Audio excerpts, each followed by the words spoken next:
Millionaire forces Waitress to play piano at a party. Her talent leaves everyone speechless.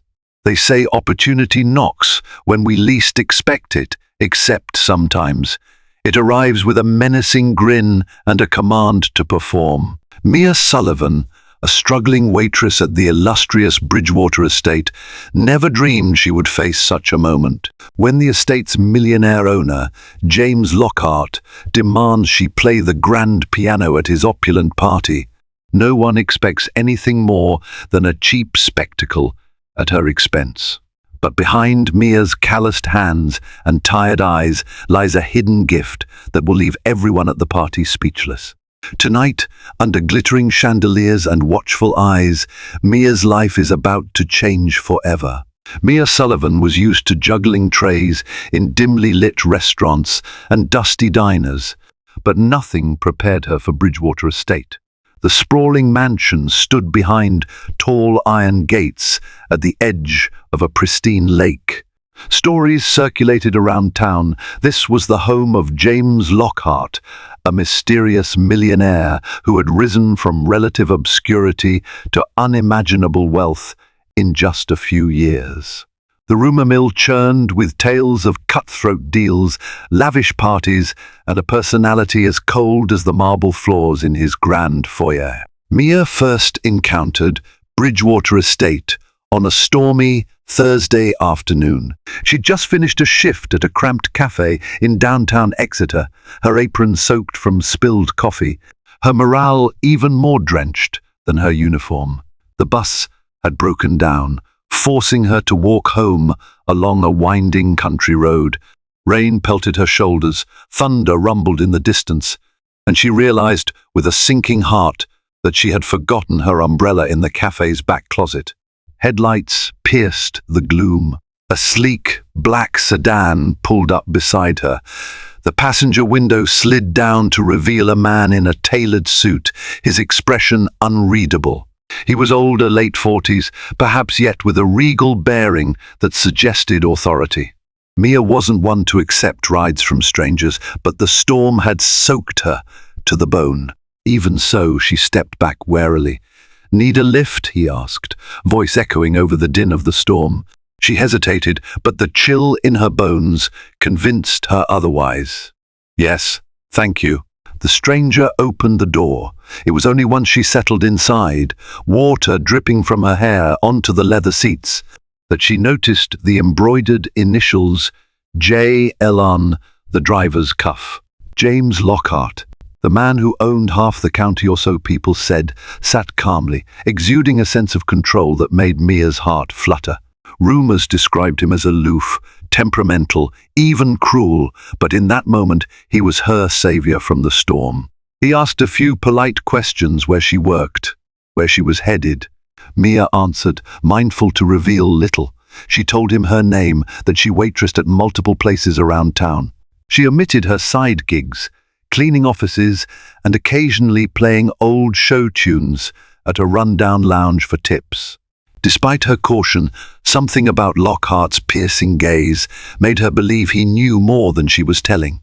The journey ended abruptly when he dropped her a short walk from her modest apartment. She offered her thanks, but Lockhart only nodded, eyes lingering on her as though assessing something unseen.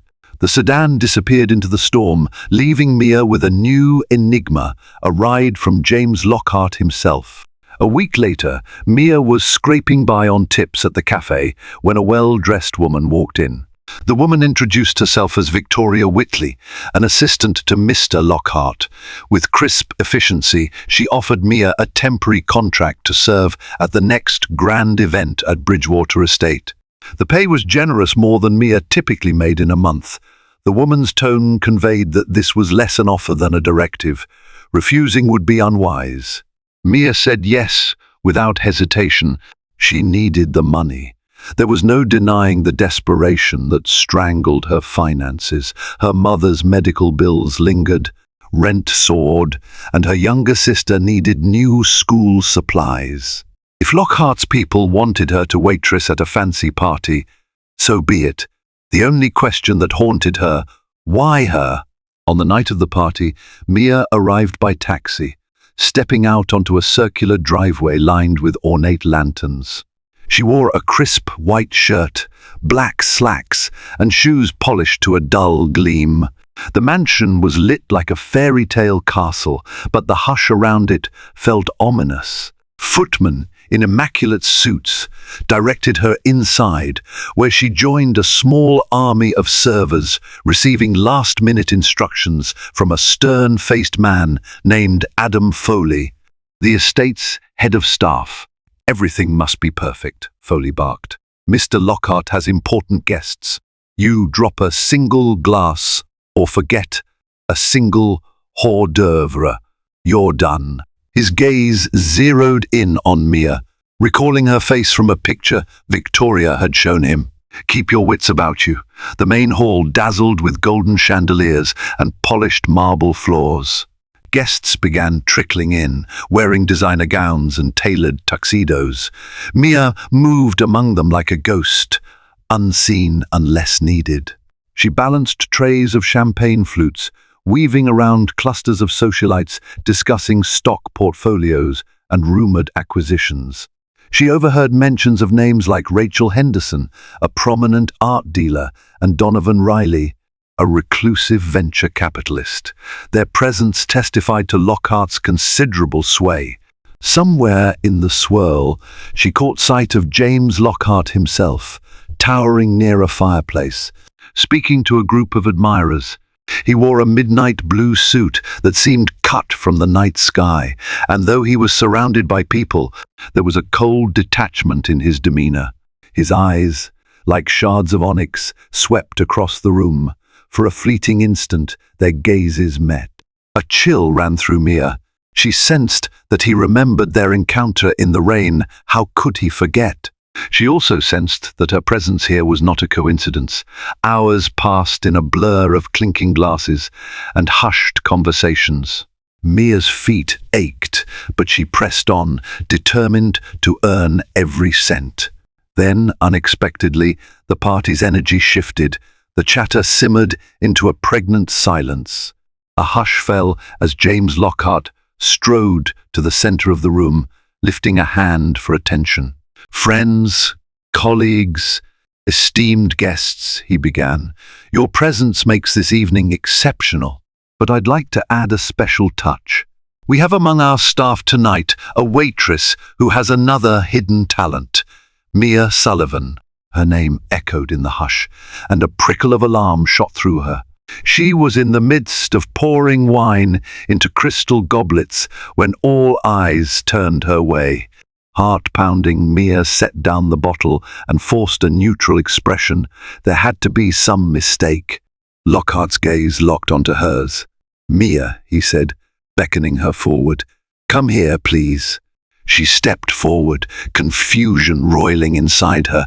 Blood rushed to her cheeks. It felt as though the entire world had narrowed to one spot, her reflection in Lockhart's inscrutable eyes. "I happened to discover," Lockhart announced, "that this young woman is not just adept at balancing trays. She's also a piano player." Shock rippled through the crowd. A few people murmured politely, others raised eyebrows, curious. Mia's throat went dry. How did Lockhart know about her piano playing? She had performed only in a dingy lounge under a pseudonym, plus a handful of local bars that never asked for her real name. Word must have traveled, or perhaps he'd recognized her from somewhere. Either way, she was cornered. "Mia, you'll treat us to a piece, won't you?" Lockhart's tone was deceptively cordial, but Mia sensed the underlying steel. This was not a request. It was an order. A wave of panic and humiliation washed over her. She scanned the room, meeting the curious or dismissive gazes of wealthy strangers. Could she refuse? Probably not without losing the job and the much-needed pay. The hush pressed in on her until she couldn't breathe. Lockhart gestured toward a grand piano near the corner of the hall, a stunning Steinway with gilded edges. The air felt static as Mia approached the piano, a lamb stepping onto a stage of wolves. Her heart hammered in her chest. She took a seat. her reflection staring back at her from the polished surface of the piano's black lid. Time seemed to slow, each breath a painful reminder of how trapped she was. Yet as her fingers hovered above the keys, something flickered inside her, an echo of the love she once had for music. The memory of her mother's proud smile when she'd first played Fur Elise. The sense of peace that overcame her whenever her fingertips danced on ivory. She shut her eyes and began. The first notes were hesitant, trembling like a fawn's first steps. But then Mia found her footing. The melody swelled, a gentle wave building into a crest. It was Debussy's Clair de Lune, a piece that demanded both delicate control and emotional depth. Mia played with clarity and tenderness that seemed at odds with the tension in the room, and in that moment, the chatter, the snickers, the condescending stares, all receded. She was lost in the music, shaping the notes into a living story. The piece soared with heartbreak and hope, each chord resonating in the hush. When the final note faded, the silence was absolute.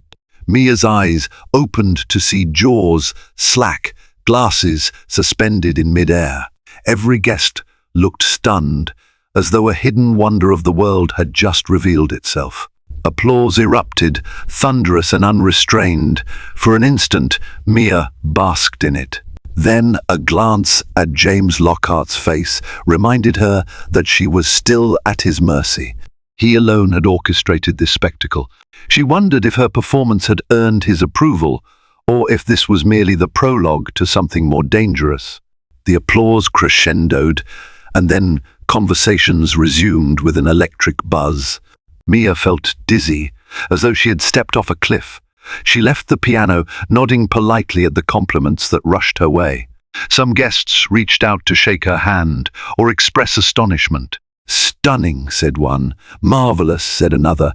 James Lockhart drifted through the throng, parting onlookers like a silent tide until he reached Mia. His eyes gleamed with a peculiar satisfaction.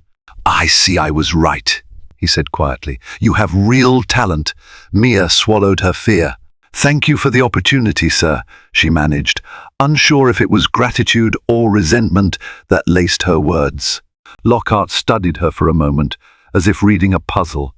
"I have a proposal for you," he said. "Not here. Meet me in the library after the guests have left. We'll discuss it privately." He walked away without another word, leaving Mia trembling. A dozen questions gnawed at her. Was he offering a job? A scholarship? Or was this some twisted game? She was too rattled to pass the meaning. She went back to serving, though now the gaze of every guest weighed heavily on her. The unveiling of her piano skills had catapulted her from invisible waitress to an object of fascination and gossip. Hours later, the party began to wind down. Guests slowly filtered out, reeling from the night's revels. The staff cleaned up champagne flutes and scattered plates, vacuuming shards of conversation from underfoot. Mia avoided Lockhart's eyes, but her mind kept drifting to the library doors at the far end of the corridor. Eventually, the estate quieted. Adam Foley discharged the other waitstaff, but gave Mia an odd look when she lingered. "You can go," he said. "Your contract is complete." Mia mustered her courage. "Mr. Lockhart asked me to stay." Foley's lips pressed into a thin line. He nodded and left without further comment, leaving her alone in the silent corridor. Shadows loomed, cast by the dimmed chandeliers. Mia approached the double doors of the library, each breath fluttering in her chest. Inside, the room was a study in opulence. Floor-to-ceiling bookshelves, a roaring fireplace, and a plush rug that swallowed footsteps. Lockhart stood by a mahogany desk, sipping a tumbler of amber liquid. He gestured for Mia to come closer. "Sit," he instructed, pointing to a leather armchair. She obeyed, heart thumping. The library's warmth felt suffocating. "You play like someone who's been trained," Lockhart said, swirling the liquid in his glass. "Where did you learn?" "My mother taught me," Mia replied carefully. She was a self-taught pianist who loved classical pieces. Lockhart nodded, stepping away to set his glass on a side table. "No formal training?" She shook her head. "We never had the money. My mother used old piano books from thrift stores. When she fell ill, I dropped out of community college to work. Still, I kept playing whenever I could, cheap keyboards, old pianos in bars. It's my one real passion." His gaze flickered, as though weighing her sincerity. "I appreciate honesty. So here it is. You impressed not just me, but many of my guests tonight. Some of them are important figures in the arts world. They've asked about you, and I sense an opportunity." "What kind of opportunity?" Mia asked, suspicion creeping into her voice. He leaned against the edge of the desk, crossing his arms. "I want you to play at my gatherings, cultural events, private dinners. I'll pay you more than what you earn juggling trays. In return, you'll be exclusive to me. You won't perform for any other local venue without my permission." Mia's brow furrowed. The deal smelled of control. "Why me? Surely you can hire a professional pianist from the city." His lips curved into a faint smile. "Because you're unpolished and raw, and there's a mystique in that. A hidden gem. My circle devours novelty, especially when it's discovered by me. You'll make me look good, and in turn, I'll provide you with a steady income." She tried to swallow her apprehension. The money could change her life, pay for her mother's medication, help her sister get through high school without worry. Yet the entire arrangement felt like a gilded trap. "What if I decline?" His expression hardened. "Then I can't guarantee your continued employment in my estate or any of the local venues my influence extends to. Your name might even get blacklisted." "I'm not a man who likes to be refused, Mia." A chill gripped her. She was keenly aware that Lockhart was used to absolute control, yet the chance to play real concerts, even if they were just private parties, tugged at the dormant dreams she thought she had buried. She had once aspired to a career in music, but life had battered those hopes. Now, ironically, that dream reappeared courtesy of James Lockhart's manipulations. "All right," she said, her voice barely above a whisper. "I accept, but I have conditions." One eyebrow quirked. "Which are?" Mia squared her shoulders, summoning courage. "I want guaranteed hours, guaranteed pay enough for me to support my family, and I want the freedom to practice. If I'm going to play at these events, I can't just wing it."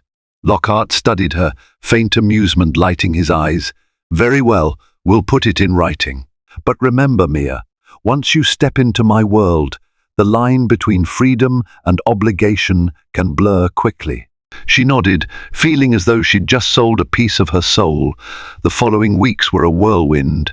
Lockhart's personal lawyer drew up a contract. Mia skimmed it, unsettled by the many clauses granting Lockhart control over her performance schedule and public appearances. But the salary was staggering, a sum she'd once have laughed at for being too grand. With a trembling hand, she signed.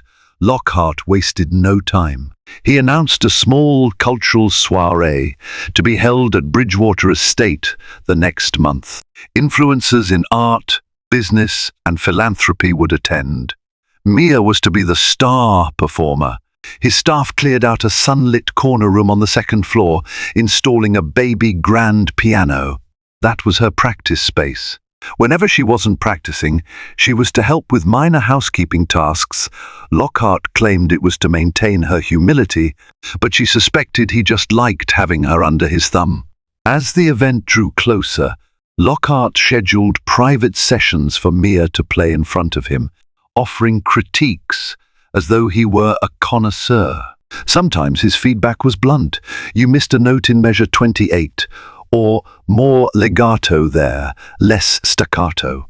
Other times, his criticisms felt personal. "Don't scrunch your face, you look unrefined," or "No one wants to see you sweat. Control your expression." Mia swallowed her pride, focusing on the silver lining. She was getting paid enough to send her mother to a better clinic, and her sister's tuition was secure.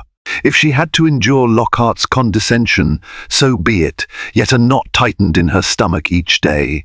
She sensed there was more to him than he let on, some darker purpose for showcasing her. The staff tiptoed around him too. She saw how Adam Foley flinched at Lockhart's presence, or how Victoria Whitley adopted an unyielding politeness laced with fear. One evening, after a grueling rehearsal, Mia slumped at the piano. Through the open window she heard the distant chirping of crickets, a gentle reminder that a world existed beyond Bridgewater's gilded walls. She was startled by footsteps. Eleanor Barnes, one of the senior housekeepers, entered, carrying fresh linens. "You should rest," Eleanor said kindly. "You've been at it for hours," Mia sighed. "I need to be perfect for tomorrow night, or else." She didn't finish, but Eleanor nodded, understanding. Eleanor set down the linens and lowered her voice. "You're talented, Mia. Real talented. Don't let him break you. He tests people. If they fail, he discards them. If they succeed, he traps them. Either way, he wins, unless you keep your spirit intact." The warning struck a chord. Has he done this before? Singled out staff. Eleanor's gaze flitted to the door, making sure no one listened. Over the years, Mr. Lockhart's had a fascination with discovering potential. Some say he invests in them, others say he manipulates them. Just be careful, dear. You have something he wants. Mia's skin prickled. She recalled that day in the rain, the sensation of being sized up. Now, she was locked in Lockhart's orbit. She silently vowed to escape before she became just another trophy on his shelf. The night of the cultural soiree arrived. The mansion gleamed under a canopy of stars, its windows ablaze with light. Luxury cars lined the driveway. Mia, clad in a simple yet elegant gown provided by Lockhart's tailor, hovered backstage in a small alcove. Through the door, she glimpsed a sea of luminaries gathered in the main hall: socialites, artists, potential investors. A private invitation from James Lockhart was gold, and no one wanted to miss an event rumored to hold captivating surprises. Nerves fluttered in Mia's stomach. She wiped damp palms on her gown. The first half of the evening featured a cocktail hour, an art display from Lockhart's personal collection, and a mini auction for a local charity. Then came the highlight, Mia's piano recital. Although she was no stranger to performing in modest lounges, the gravity of Lockhart's crowd intimidated her. These were people with real influence. One misstep, and her fresh reputation could shatter. As she waited, she recognized a few notable faces. Michael Harrington, a prominent conductor from New York, chatted with an acclaimed violinist. Amelia Peters, an heiress turned patron of the arts, glided in a shimmering dress. Even Daniel Ramirez, a well-known music critic whose reviews could make or break a budding musician, sipped champagne in a corner. Mia's heart throbbed. This was bigger than any stage she'd ever dreamed of. She felt a hand on her shoulder and whirled to see James Lockhart. He wore a black tuxedo, exuding authority. "Don't disappoint me," he said, low enough for only her to hear. "The entire evening hinges on your performance." No pressure, she thought bitterly, but she forced a calm nod. When the moment came, Lockhart ascended a small platform and quieted the crowd with a raised palm. Spotlights dimmed, focusing on the grand piano. Mia stepped forward, every step echoing in her mind. She took her seat, inhaled, and began. She started with Chopin's Nocturne in E-flat major, letting the gentle, melancholic opening flow through her. Soon, the music swelled, carrying the audience into an emotional tide. There was a hush so profound that Mia could have heard her own heartbeat if not for the piano's swirling notes.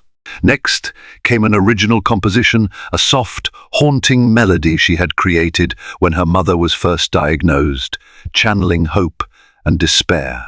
The unexpected choice of playing her own piece felt like an act of rebellion. Lockhart hadn't approved it.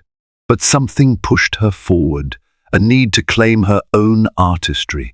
The final chord faded. Silence. Then applause thundered, ricocheting off marble walls. Mia stood, breathless, cheeks flushed. She saw tears glistening in the eyes of some spectators.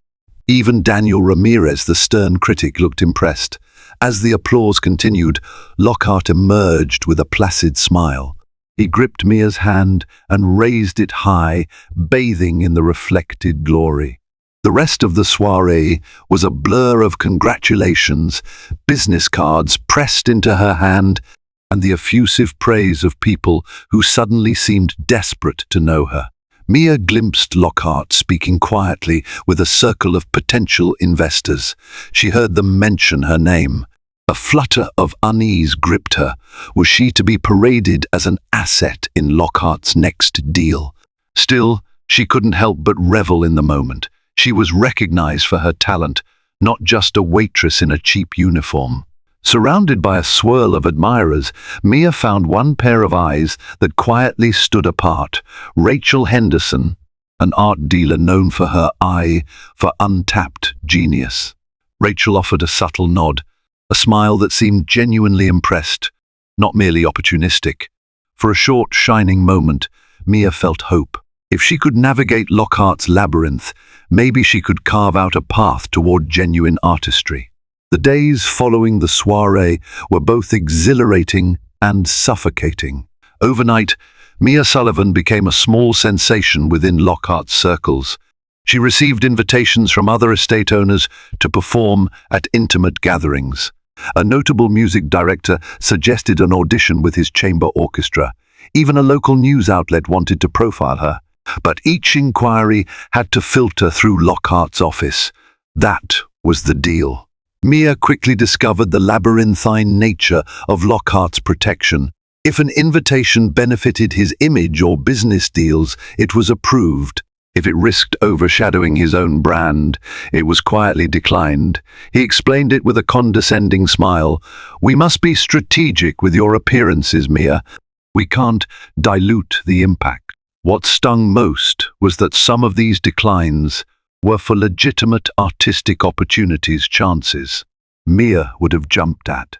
But Lockhart insisted on controlling her upward trajectory.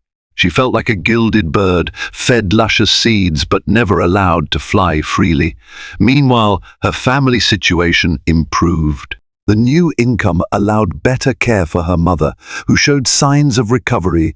Her sister no longer dreaded each new school expense. Mia clung to that silver lining whenever Lockhart's control felt suffocating. One day, while practicing in the upstairs piano room, she received a surprise visitor. Rachel Henderson stepped inside, escorted by a wary Adam Foley. "Miss Henderson insisted on seeing you," Foley murmured, then left. Rachel wore a refined pantsuit, her auburn hair pinned in a sleek chignon. "May I listen for a moment?" she asked softly. Mia nodded, feeling both curious and cautious. She played a segment of a Mozart sonata. Rachel closed her eyes, seemingly absorbing every note. When Mia finished, Rachel smiled. "I have an art gallery event next month, featuring cross-disciplinary pieces, bridging visual art and live music. I want you to be a part of it. Would you consider playing?" Mia's pulse quickened. "I'd love to, but I need to check with Mr. Lockhart." Rachel's smile faded. She walked closer, voice low. "I respect James, but I also know how controlling he can be. Listen, if you ever feel trapped, know that there are others who see your worth. I can open doors for you that aren't controlled by him." Heat rose in Mia's cheeks. Gratitude and anxiety warred in her chest. "Thank you, truly, I might need that. But for now, I have to respect my contract." Rachel nodded, placing a business card on the piano. "If anything changes, call me." When Rachel left, Mia sat there, the card trembling in her hand. A route of escape beckoned, but it was lined with pitfalls. Lockhart would not let her go easily. Still, a seed of rebellion sprouted in her heart. There had to be a way to break the invisible chains while keeping her family safe. 3 weeks later, Lockhart called Mia into his office, a lavish space with high windows framing the lake. She arrived to find him seated behind a massive desk, scanning a document. Victoria Whitley hovered near a bookshelf, her expression unreadable. "You wanted to see me?" Mia asked. Lockhart motioned for her to take a seat. He lifted a letter from his desk. "I've just received a notice from Rachel Henderson, inviting you to participate in her gallery event." Why am I only hearing about this now? Mia's throat constricted. She stopped by the estate. "I told her I'd pass the information to you. You told me nothing. I was waiting for the right time," Mia fumbled. "I wasn't sure if it conflicted with your schedule." Lockhart's eyes glinted dangerously. "My schedule is your schedule, and you don't audition for events behind my back." Mia bristled at his wording. "I didn't audition. She heard me play and wanted me to be part of a show. That's all." He slammed the letter onto the desk, rattling a crystal paperweight. "I told you from the start, you perform at my discretion. Your sudden popularity is no accident. I orchestrated your success here, and I won't have you throwing it away on half-baked gallery shows." Rage flared. "It's not half-baked," she retorted. "Rachel Henderson is well respected. It's a chance for me to showcase my music independently." Lockhart's face darkened. For a moment, Mia feared he might lash out physically, but he only smiled coldly. "Independently? That word doesn't exist in our agreement. If you persist with this talk of independence, you'll find yourself back where you started, broke, unknown, your mother's medical bills piling up. Is that what you want?" Mia trembled with indignation. She envisioned her mother's frail health, her sister's future. Lockhart had his talons deeply embedded in everything that mattered to her. "No," she whispered. "Good," he said, leaning back, satisfaction evident. "Then we understand each other.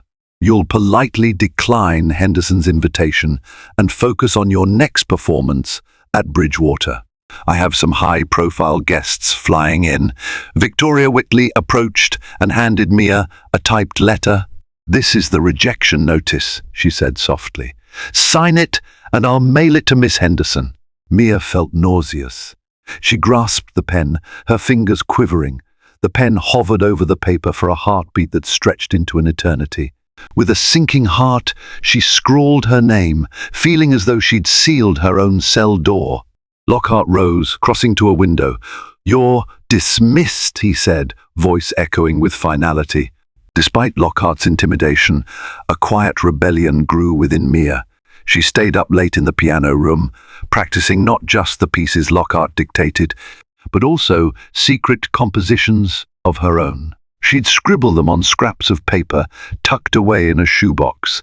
A plan formed in her mind, sparked by Rachel Henderson's offer. She confided in Eleanor Barnes, the kindly housekeeper.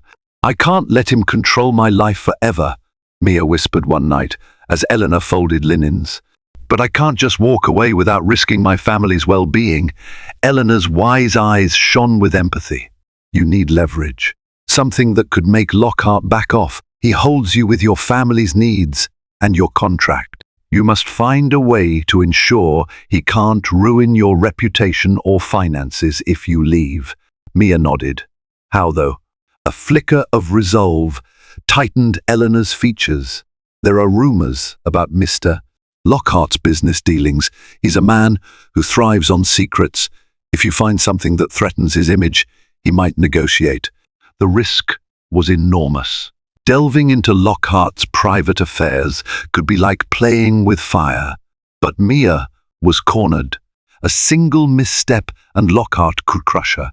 Perhaps the same could be said for him if she found the right angle. She began to observe more carefully. Lockhart sometimes left documents in the piano room while meeting with advisors. Victoria Whitley would bring folders labeled with corporate names: Lockhart Holdings, LB International, Bayview Trust. Mia pretended not to notice, focusing on her piano keys. She gleaned bits of conversation about property acquisitions, hush money deals, and discreet partnerships. She didn't understand all of it, but she carefully logged each detail in her mind. An idea took shape. If Lockhart was funneling money through hidden channels or had made enemies, perhaps there were records.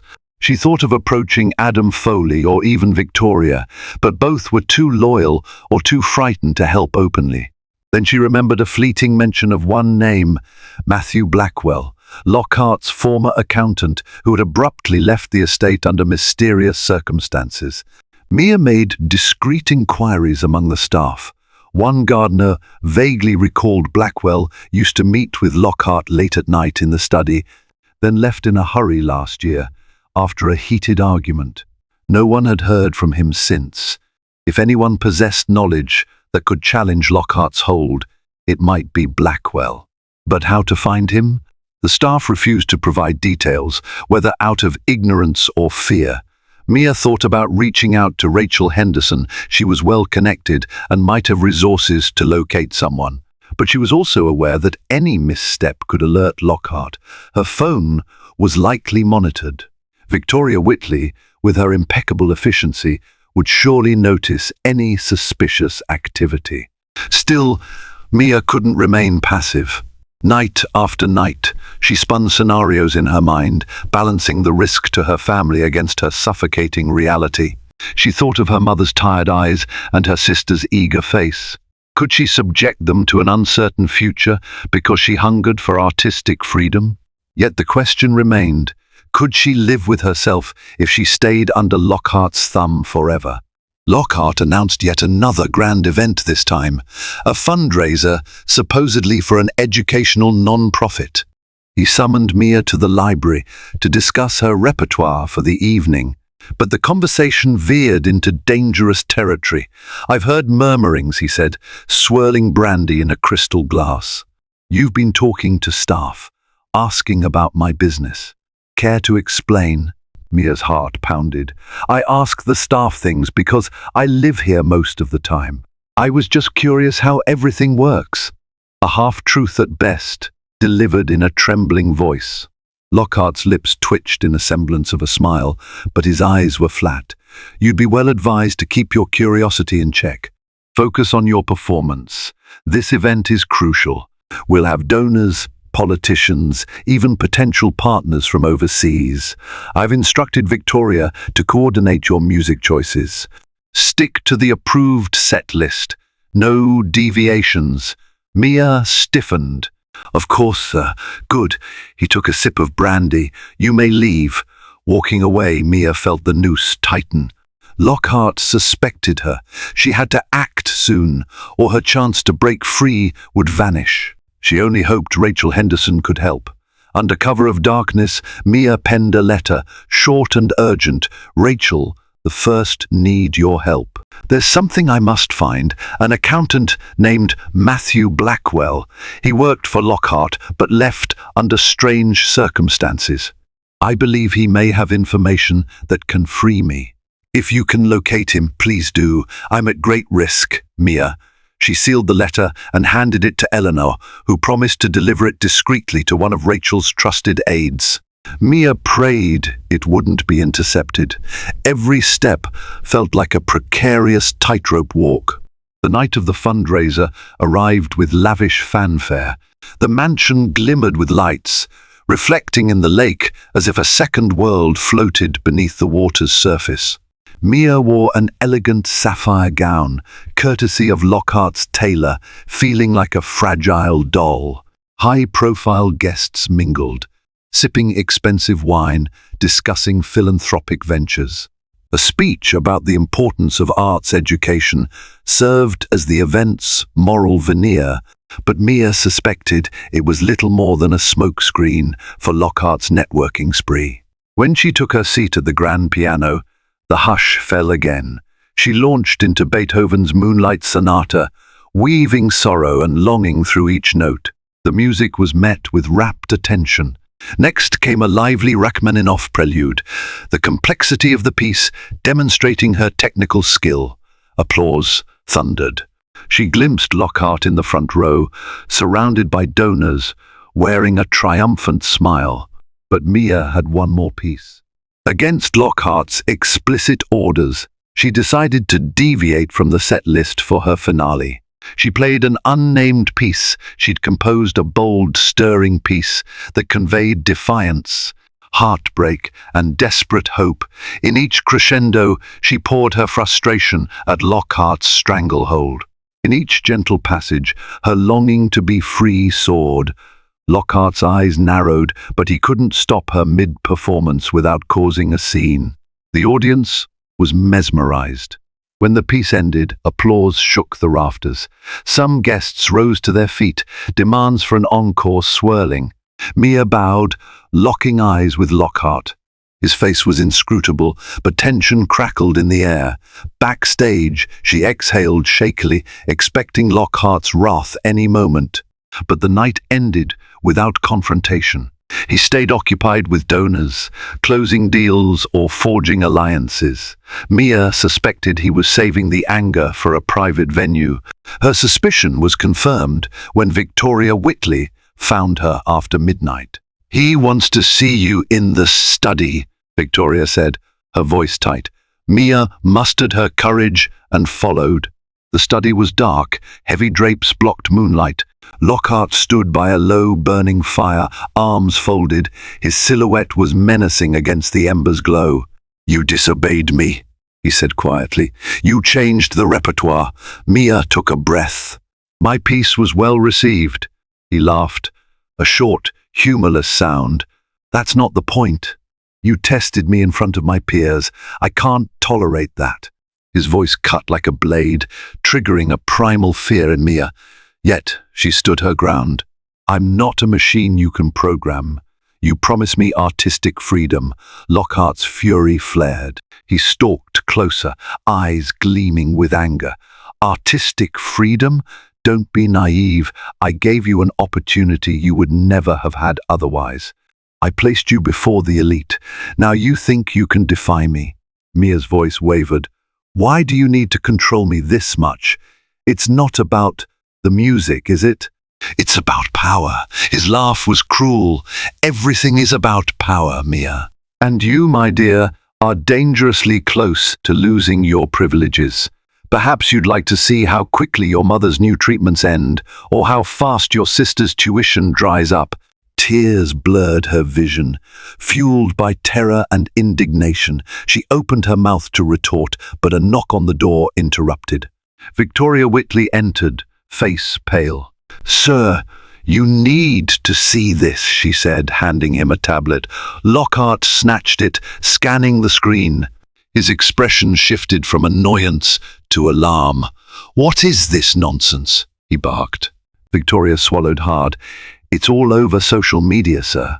There's a whistleblower account posting documents that appear to tie you to offshore accounts and questionable transactions under Bayview Trust. Some local journalist picked it up. They claim the source is a Matthew Blackwell." The tablet trembled in Lockhart's hand. Mia's heart skipped Blackwell. Rachel must have found him, or perhaps he acted on his own. Had her message reached him? Lockhart glared at her, real fury igniting in his eyes. "Did you do this?" She shook her head, astounded by the timing. I didn't. I swear I don't even know him." But maybe he decided to speak out. "This is a coordinated attack," Lockhart roared, ignoring her denial. "You think you can blackmail me?" Panic flared. She realized that Lockhart believed she had orchestrated the leak. This could backfire horribly. Still, a part of her felt exhilaration. If Blackwell's revelations were credible, Lockhart could lose his wealth or face legal scrutiny, enough that he might let her go to avoid further scandal. Lockhart advanced on her, fists clenched. "You have no idea the damage you've caused, but I won't go down quietly." His tone was menacing. "I'll destroy you if I have to. You'll never play again. I'll see to it personally." Tremors of fear rippled through Mia, but a surge of defiance bolstered her spine. "Go ahead," she said softly. "But if these documents are real, you'll have bigger problems than me. I may just be a pawn in your game, but at least I have nothing to hide. Can you say the same?" For a moment, Lockhart looked like he wanted to strike her. Victoria stood frozen, torn between intervening and staying loyal. Finally, Lockhart let out a curse and spun away, barking orders into his phone to his legal team. The spell broke. Victoria grabbed Mia's arm, leading her out of the study before the tension snapped into violence. As they fled the scene, Mia realized the scale of what was happening. Lockhart's empire might be teetering. This could be her chance to escape if she survived the fallout. The next 48 hours were a maelstrom of rumors and panic. News outlets began picking up the whistleblower story. Some documents alleged Lockhart was laundering money through shell companies, paying bribes to secure lucrative deals abroad. Journalists camped outside Bridgewater Estate, seeking comment. Lockhart barricaded himself inside, consulting lawyers and publicists. Staff were told to remain silent or face immediate dismissal. Fear permeated the halls. Mia saw the cracks in Lockhart's once invincible facade. Investors threatened to back out of deals. Donors withdrew from the fundraiser, demanding refunds. The philanthropic veneer he'd so carefully cultivated was crumbling. In this chaos, Mia felt a glimmer of hope. She approached Adam Foley, the head of staff, to request her final paycheck and severance. She'd never been brash enough to demand such a thing before, but the scandal left Lockhart's authority shaken. Foley was sweat-soaked, anxiously fielding calls. "Are you sure you want to leave?" he whispered. "Lockhart is on the warpath, but if you leave now, there's no telling how he'll retaliate." Mia shrugged off her fear. "I can't stay here. Whatever happens next, I need to move on." Foley seemed torn, but eventually he nodded. "Wait here." He disappeared into the accounting office. When he returned, he handed her an envelope.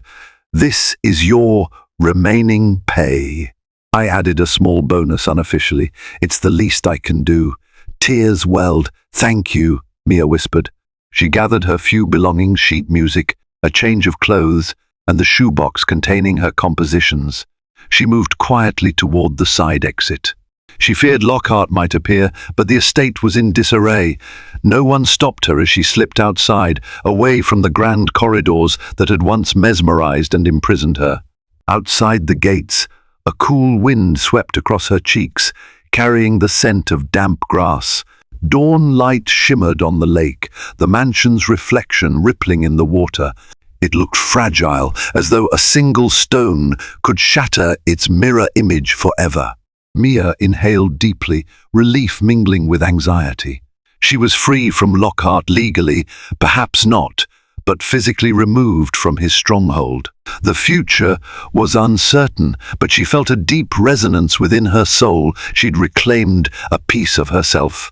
Her phone buzzed. A number she didn't recognize flashed on the screen. She answered tentatively. "Mia," came a voice. "It's Rachel Henderson. I've been trying to reach you. Listen, I found Matthew Blackwell. He released those documents on Lockhart." Mia's heart soared. "I know. The estate is in chaos." "Good, but there's more. Blackwell wants to meet with you. He says he has reason to believe you were used as a pawn in Lockhart's circle. He might help you finalize your escape from any contractual obligations." Mia swallowed. "Thank you, Rachel. I just left the estate. I'm free, at least for now." Rachel's tone brightened. "Perfect timing. I'm in the city. Let me send a car for you. I'll get you someplace safe, and we'll figure out your next step." Mia closed her eyes, tears slipping down her cheeks. "Thank you. I'll text you my location." Relief, mingled with the weight of the unknown, settled in her chest. The nightmares she'd endured at Bridgewater might still haunt her, but she had emerged. The gift of music was hers to wield freely. She let out a shaky laugh, realizing she stood on the threshold of a new life, one shaped by her own hands, not by a tyrant's demands. In the end, Mia Sullivan's music soared far beyond the gilded walls where it was first discovered. The moment Lockhart's empire began to crumble, she took her chance to walk away from those suffocating corridors and into a future of her own making. Though the battle wasn't easy, threats loomed, and doubts hovered. Mia's unwavering passion and determination pushed her forward. In exposing his darkest secrets, Lockhart destroyed his own ability to rule unchecked, proving that art, courage, and the truth could shatter even the strongest chains. Thank you for tuning in to this gripping journey of ambition, control, and the unstoppable power of raw talent. If Mia's story moved you, if it reminded you that resilience and integrity can triumph over tyranny, please hit the like button, share this video with friends, and subscribe to our channel. Your support enables us to create more content that sparks hope, defies limitations, and inspires us all to stand up for our dreams. Until next time, keep believing in the power of your own story and never let anyone silence your true voice.